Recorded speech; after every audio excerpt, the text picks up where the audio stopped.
Olá, amigos do YouTube. Olha, eu mais uma vez aqui para que possamos aprender um pouquinho mais. Eu daqui e você daí. Hoje nós vamos falar sobre o cristianismo e o espiritismo, né? Então, o que aconteceu do cristianismo ao espiritismo? Então vamos entender primeiro o que é cristianismo, né? Cristianismo, doutrina de Cristo, Jesus Cristo. Ao contrário do que muitos pensam, Cristo não era o seu sobrenome, do Nazareno. Jesus de Nazaré não tinha sobrenome, pois na época em que viveu não havia esse costume. Então a pessoa só tinha o primeiro nome. E ela era identificada pelo local de origem, do seu nascimento. De onde a pessoa é? É de Nazaré? Então, Jesus de Nazaré. Maria, de onde é? De Nazaré? Maria de Nazaré. José de Nazaré. Então a pessoa era identificada pelo local e origem onde ela nasceu. Para referir-se a alguém, dizer o nome da cidade onde uma pessoa nasceu e viveu, né? E quem era seu pai. Cristo era um título, que significa ungido, consagrado e escolhido, aquele que havia sido designado por Deus para renovar a humanidade. Esse é o significado do Cristo. Doutrina quer dizer um conjunto de ideias, né? A gente fala doutrina deixada por Cristo, né? O que vem a ser essa doutrina? Doutrina quer dizer um conjunto de ideias fundamentais a serem desenvolvidas, propagadas e ensinadas. As doutrinas surgem mediante uma ideia ou descoberta que se propõe a um plano prático e de bem comum. É bom, a gente começa a usar, passa a ser uma doutrina, né? Vamos dizer assim. Então, voltando à conceituação, devemos entender cristianismo como um conjunto de crenças em torno dos ensinamentos do Messias, nosso Jesus Cristo, como aliás era definido nos dicionários, por assim ficou estabelecido pela tradição. Todavia, precisamos repensar essa conceituação, pois de alguma forma o modo tradicional simplifica e reduz o âmbito da questão, não comportando mais as tendências modernas e mudanças ocorridas na própria religiões.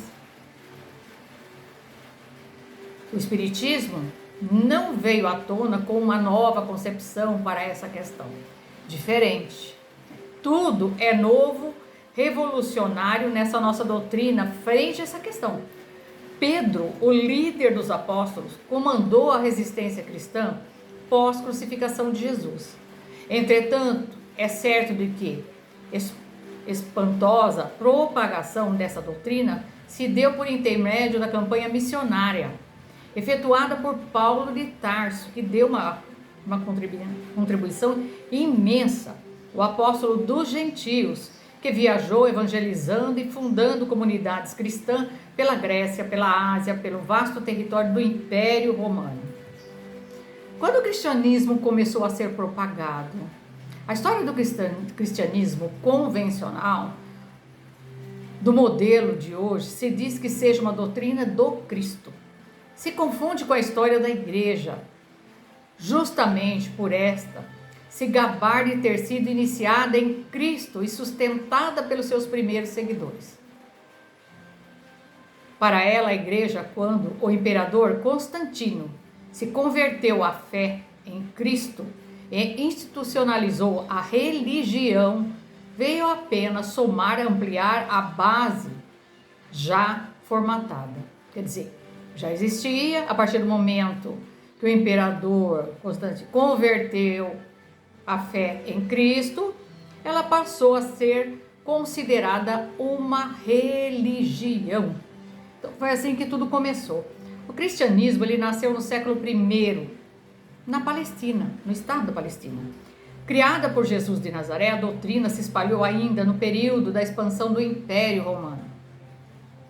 O cristianismo começou a espalhar-se a partir de Jerusalém, depois por todo o Oriente Médio, acabando por se tornar religião oficial, em primeiro lugar, na Armênia, em 301 d.C., na Etiópia, em 325 depois de Cristo, da Geórgia, em 337 d.C., e depois a Igreja Estatal do Império Romano, em 380 d.C., tornando-se comum em toda a Europa na Idade Média. Como se deu a ascensão do cristianismo, né? Vamos entender um pouquinho. Após a Era do Descobrimento, entre o século XV e XVII, o cristianismo se expandiu por todo o mundo por meio do trabalho missionário e o comércio extensível e o colonialismo. Então foram as transformações dos povos, o progresso chegando e começou a ter toda essa expansão do cristianismo. Essa religião teve um papel importante no desenvolvimento da civilização oriental, particularmente na Europa, desde a Antiguidade Tardia até a Idade Média.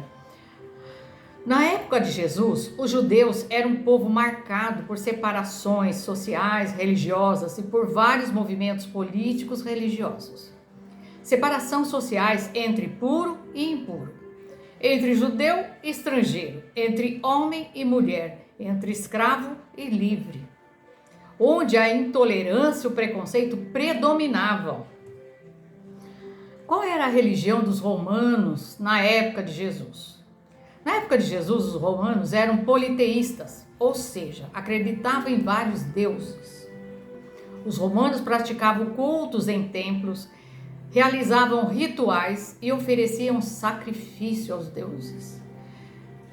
E por que os romanos se tornaram cristãos, né? Interessante, né? Porque eles foram totalmente contra a ideia de Cristo e de repente se tornaram cristãos depois de ter massacrado, né, o Cristo, vamos dizer assim, né?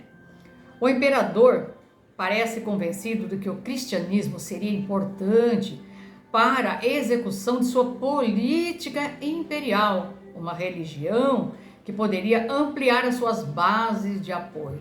Gente, não mudou nada, né?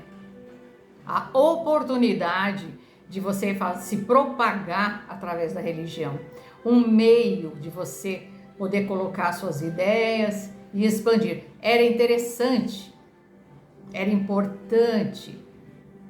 Por isso é que a religião e a importância da política imperial, eles se tornaram cristãos com interesse. A liberdade do culto concedida à igreja cristã inaugurou um novo estágio de desenvolvimento e ofício episcopal na Antiguidade Tardia. Porque antigamente eles corriam atrás, perseguiam os cristãos, matavam, né, sacrificavam os cristãos. Depois eles passaram a ser cristãos, porque cristão agora era conveniente para eles. Olha só. Acho que não mudou muita coisa, né, de lá para cá, se a gente parar para pensar, né? Quem eram os seguidores de Jesus? Os seguidores de Jesus eram chamados de discípulos e cristãos. Os mais conhecidos foram os 12 apóstolos, mas havia também outras mulheres e camponeses que o seguiam. Outras mulheres discípulas, Maria Madalena, Joana, Susana, Marta, Maria de Betânia e muitas outras mulheres. Você vê que Jesus, né, diferente dos povos daquela época, onde a mulher não tinha o valor, né? Ela era tratada de uma inferioridade que até hoje a gente arrasta e traz alguma coisa que o tempo foi quebrando, né? E ele não, as mulheres seguiam ele, eram discípulas de Jesus. Por quê? Porque ele acolhia amorosamente a todos. A maioria dos seguidores de Jesus era de camponeses pobres. Havia também uma elite. Não só eram os pobres, tá? Algumas pessoas da elite, letrada, e se interessou por Jesus. Características dos discípulos. Quais eram essas características? Eram pessoas que ouviam as suas mensagens, né? Concordavam com elas e decidiam ficar próximos a ele. Eram pessoas que confiavam plenamente nas palavras de Cristo. Essas eram pessoas que o seguiam por amor e gratidão. não por interesse. Eram pessoas que ajudaram a edificar o reino de Deus. Quem são os verdadeiros seguidores de Cristo? São aqueles trazidos a Jesus pelo Pai e por isso conseguem ser perseverantes. Então, assim como na época de agora, que a gente tem os médiuns que estão aí divulgando até hoje o trabalho de Jesus, gente, faz 2000 anos. E até hoje se propaga, porque muitas pessoas ainda não entendem. Isso é a capacidade do ser humano, né? De 2000 anos, ó, quanto tempo não se passou. Então são aqueles que confiam plenamente nas palavras, né? E consideram suficientes. São aqueles que o seguem, não têm nenhum interesse, mas por amor e gratidão. A partir desse relato da trajetória do cristianismo, Leon Denis apresenta a origem dos evangelhos, a comunhão dos primeiros cristãos com os espíritos e os fenômenos espíritas presentes na Bíblia, reforçando o princípio de que as diretrizes espíritas e cristãs são verdade, perfeitamente ligadas como uma única doutrina.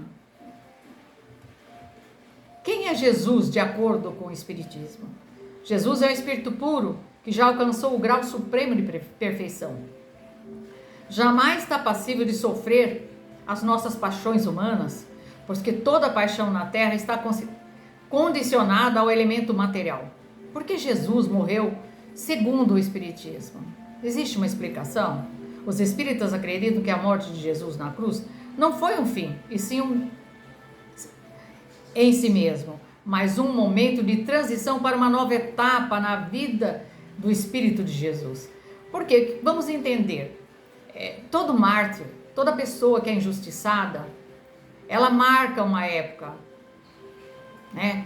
Você vê que a gente vai viver, sei lá quanto tempo, já 2000 anos passaram, ninguém esquece Jesus Cristo. Por quê? Porque a gente vê ele como uma vítima, né? Ele foi sacrificado por um povo ignorante. Outro que também ninguém esquece. Você pergunta para qualquer pessoa, a história está trazendo Tiradentes. Por quê? Porque também foi crucificado pelas suas ideias, pelos seus ideais, né? Então todas as pessoas que tivessem um pouquinho de conhecimento e expusessem as suas ideias próprias, ele não era aceito naquela época. E isso até hoje, né? Se não fosse... agora que abriram um pouquinho mais, mas até algum tempo atrás a gente não tinha liberdade de expressão. Não vai tão longe, né? E quanto tempo se passou? Os primeiros cristãos eram judeus ou gentios e se converteram ao judaísmo. Os primeiros cristãos eram uma maioria isolada na sociedade da época. Os cristãos primitivos sofreram perseguição das autoridades judaicas de Jerusalém. Porque os judeus não gostavam dos romanos, né? Era uma luta, eles não se aceitavam, né? Um exemplo por respeito aos judeus, quando os procuradores romanos assumiam uma administração territorial em região de maioria judaica, não traziam os estandartes com a imagem do imperador, porque eles costumavam vir com aquelas bandeiras com a imagem, né? Então, para os judeus, isso era inadmissível, porque os judeus não gostavam, porque aquilo poderia apresentar uma espécie de idolatria ao imperador. Eles não aceitavam isso. Eles tinham outra ideia, né? Eles eram um povo que acreditava no único Deus. Então, a idolatria para eles não funcionava, não. Os cristãos eram perseguidos pelos romanos por não adorar os deuses de Roma ou o imperador. Então o imperador era considerado um deus. E eles não adoravam. E por não praticar as celebrações coletivas, aquelas festas que eles faziam para os deuses, né? Aqueles cultos. Os cristãos eram vistos com suspeita e hostilidade pela maioria dos cidadãos romanos. Eles não aceitavam, né? A aversão aos cristãos provavelmente surgiu da recusa de adorar os deuses ou praticar a prática de sacrifício que era esperado daqueles que viviam no Império Romano. Então, você tinha que adotar aquela religião, adorar vários deuses, fazer sacrifício aos deuses, né? Então, os judeus não aceitavam. Qual era a religião de Jesus? Jesus tinha religião, gente. Jesus era judeu e praticava o judaísmo. Por quê? Lá atrás, ele seguiu a tradição da própria família. Ele nasceu de mãe judia. Foi circuncidado no 8º dia e era considerado um judeu fiel. Característica de Jesus, seguia os preceitos da lei de Moisés. Era chamado de rabino, frequentava o templo de Jerusalém, falou contra certos líderes religiosos, expulsou pecadores, ladrões e vorazes do templo. E o Espiritismo? O Espiritismo, ele veio recuperar o cristianismo. É assim que vocês pensam? Jesus, nas predições, relatava nos evangelhos, quando ele disse que enviaria o Espírito da Verdade no futuro para estabelecer todas as coisas, para nos ensinar de novo. Ele já sabia que a humanidade não compreenderia completamente o seu pensamento, que com o tempo se afastaria dele, mas muitos homens compreenderam e viveram seus ensinamentos, como seus discípulos, os primeiros cristãos, e diversos outros que ao longo da história do cristianismo souberam entender, vivenciar, divulgar o seu pensamento. Então, sempre teve os discípulos que foram transmitindo, né, para o povo a divulgação das palavras de Jesus. Então, ela não se perdeu, né? Então, o próprio Cristo sabia que sua lei não seria compreendida em toda a sua pureza, que os homens acabariam fazendo deturpações, tendo entendimentos equivocados, não compreendendo o verdadeiro sentido das suas palavras, quando falava da vida futura, que o seu reino não era desse mundo. As pessoas não entendiam o que era a vida futura. A vida futura que Jesus falava era a vida espiritual, gente. Simplesmente isso. A vida espiritual, a vida futura. O que seria do mundo dos espíritos? O mundo, a doutrina do céu, do inferno, tomou conta do pensamento cristão. As pessoas começaram a entender o que é certo, o que é errado. Então começou aquela avaliação, isso é ruim, isso é bom, quem é ruim vai para o inferno, quem é bom vai para o céu. A mente do ser humano começou a ter essa guerra de entendimento, onde ele começou a avaliar esses ensinamentos de que Jesus passou, né? E as deturpações e várias outras concepções que contrariavam o pensamento de Cristo acabaram dominando a cultura da humanidade. Mas Jesus sabia que isso iria acontecer e afirmou aos apóstolos quando fez as predileções relatadas posteriormente nos evangelhos. Jesus disse-lhes que no futuro enviaria o Espírito da Verdade para estabelecer todas as coisas e ensinar outros. Por quê? O povo naquela época não tinha condições de entender muita coisa. O que Jesus passou já foi demais para aquele povo, que até hoje muitas pessoas não conseguem entender, né? Então, você imagina naquela época. Então, demorou-se um pouco para que a gente chegasse ao Espírito de Verdade. E esse Espírito da Verdade veio no século XIX, trazendo uma doutrina racional e lógica, construída a partir dos fenômenos espíritas. Não era alguém imaginando como é o mundo espiritual, como é a felicidade ou a infelicidade dos espíritos. Eram os espíritos relatando como viviam no mundo espiritual, o que sentiam, qual era a ligação que tinham com o mundo material. Então, Jesus sabia o momento certo de trazer essa doutrina para que ela pudesse restabelecer seu pensamento de uma forma tão bem construída, tão clara, que todos pudessem compreender. Deus é sábio e Jesus, Espírito puro, já sabia da necessidade de coordenar o surgimento do espiritismo no século XIX. Então, tudo foi programado, gente. Tem pessoas que, Deus está lá longe. Gente, tudo é comandado por Deus. Tudo é programação do alto. Sem Deus, nós não somos nada. Então, quando se fala que nós somos manipulados, pela espiritualidade, não é errado. Quem decide tudo são os seres evoluídos, seres que estão acima de nós, aqueles que nos guiam, que nos apontam o caminho, aqueles que trazem o conhecimento, que de tempos em tempos, os médiuns fazem. Mas lá atrás, no tempo dos apóstolos, os apóstolos foram escolhidos a dedo. Quando Jesus veio e chamou esse povo, Jesus já sabia quem eram aqueles espíritos que ele poderia confiar e para que eles conseguissem transmitir os seus ensinamentos e não deixar que isso morresse. Eram médiuns selecionados. Como hoje tem vários médiuns divulgando ainda a doutrina e os ensinamentos de Jesus. Ainda bem, gratidão, Jesus, o nosso amado Mestre, que aqui esteve para nos ensinar o caminho, para mostrar o caminho que leva à espiritualidade maior, que faz com que chegamos até Deus, para que possamos evoluir um pouquinho mais, nem que seja um degrau de cada vez, reencarnação por reencarnação, pois o processo é lento, a evolução não é fácil e é individual e não coletivo.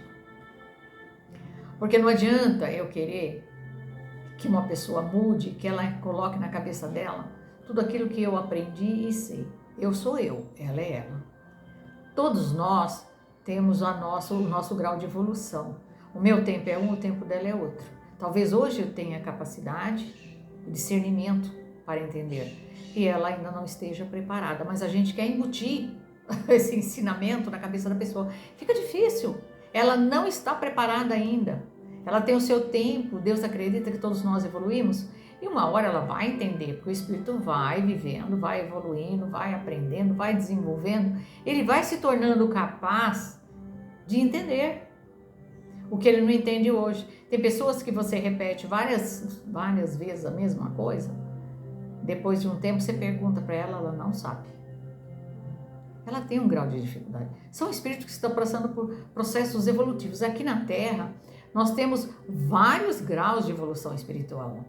Porque Deus colocou nós todos misturados para que aquele que sabe um pouquinho mais, oriente um pouquinho aquele outro que está mais lá atrás. Para a gente poder ajudar isso aí, a equilibrar. Então, ele, de vez em quando, ele nos envia, que nem o Mestre Jesus, Kardec, Chico Xavier, Divaldo Franco, e outros que estão por aí, que eu não quero nem citar nome, porque se a gente começa a citar nome, vai falar, citou tal pessoa, não citou outra. São vários. Todos os trabalhadores da seara de Jesus que estão aqui são espíritos que se propuseram aqui vir e trazer o recado, manter vivo o ensinamento do nosso Mestre Jesus, o nosso chamado Cristo. Todos que o seguem, os ensinamentos de Cristo, são considerados cristãos. Então, quem é cristão? É o católico? É o evangélico? Porque a pessoa fala, não, eu sou cristão, porque eu sou da igreja evangélica, cristão, eu sou cristão. Você é espírita, você não é cristão. Aquele católico não é cristão. Gente, independe de religião. Todo aquele que segue a doutrina de Cristo, os mandamentos de Cristo, o evangelho deixado por Cristo, é cristão. Então, chegou a hora da gente parar com essa bobeira, tá? Isso é inadmissível. Ser cristão é acreditar em Jesus Cristo como Senhor e Salvador. É seguir os ensinamentos de Jesus Cristo. É reconhecer Jesus como Filho de Deus. É ter Jesus Cristo como exemplo de bondade e amor. É comprometer-se a espalhar a mensagem e o amor de Jesus Cristo. Que ele era por amor. Jesus não deixou e nem criou igrejas ou religião nenhuma, para que todos saibam, tá? Só nos trouxe as leis divinas, que é a lei do amor, a lei universal, através dos seus ensinamentos. Ser cristão é, sobretudo, seguir os ensinamentos do Mestre Jesus. Não adianta você conhecer, você tem que ser seguidor. Eu conheço tudo, eu sei tudo que aconteceu, mas eu sou praticante. Eu sigo esses ensinamentos? Ou eu só conheço eles, só tenho conhecimento? Independente dos dogmas, dos rituais religiosos, não importa a religião se você pertença. A religião, a escolha que você teve. E nenhuma igreja é ruim, nenhuma religião é ruim, contanto que ela faça do homem o ser humano melhor. Ela é importante, tem o seu papel importante. Vamos respeitar. Mas todo aquele que crê em Jesus Cristo, segue seus ensinamentos, seus mandamentos, é cristão, é considerado cristão. Independente de dogmas, rituais religiosos, como o próprio Cristo afirmou, onde estiverem 2 ou mais pessoas reunidas em meu nome, lá eu estarei. Eu acho que ficou bem claro hoje essa reflexão que a gente fez. O que aconteceu do espiritismo do cristianismo para o espiritismo? Porque é uma confusão. O católico acha que nós não somos cristãos porque somos espíritas. O evangélico acha que nós também não acreditamos em Deus porque nós não somos cristãos, porque eles que são os cristãos. E aí? O que foi que nós vimos aqui, o que nós falamos? Deus não criou religião, a religião foi criada pelo homem. E ele faz as suas escolhas. Agora, o que é importante? Que ele siga os mandamentos da doutrina deixada pelo nosso amado Mestre Jesus. Quando você pega o livro Evangelho de Jesus, para você fazer o Evangelho no lar, que você lê os ensinamentos dele e que você começa a absorver e a entender, você fala, nossa, quanta pérola foram jogadas aos porcos, como dizia minha avó. Não se atira pérolas aos porcos, elas não sabem o valor que elas têm. Mas também a gente sabe que o lírio, que é uma planta linda, alva, pura, ela nasce no meio do lodo. Então Jesus confiou de vir aqui e trazer essas pérolas, esse mapa, né, do caminho que nos leva até o Pai. Independente de nós termos entendimento ou não, aquele que aprendeu um pouquinho hoje, amanhã ele aprende um pouquinho mais. E ele trabalhou com as pessoas certas para fazer essa divulgação, que foram os primeiros seguidores de Cristo, né? Os seus discípulos de Cristo, os primeiros cristãos. Eu acho que eu consegui passar esse recado para você. Semana que vem estaremos aqui de volta para mais um tema. E vocês ficarão com os ensinamentos e com a aula do Otávio. E ele falará com vocês. Uma boa tarde a todos, uma boa noite para quem está me vendo de noite, um bom dia para quem me vê de dia. E que Deus abençoe o final de semana e a vida e a família de todos vocês. Fiquem todos com Deus e até a semana que vem, se assim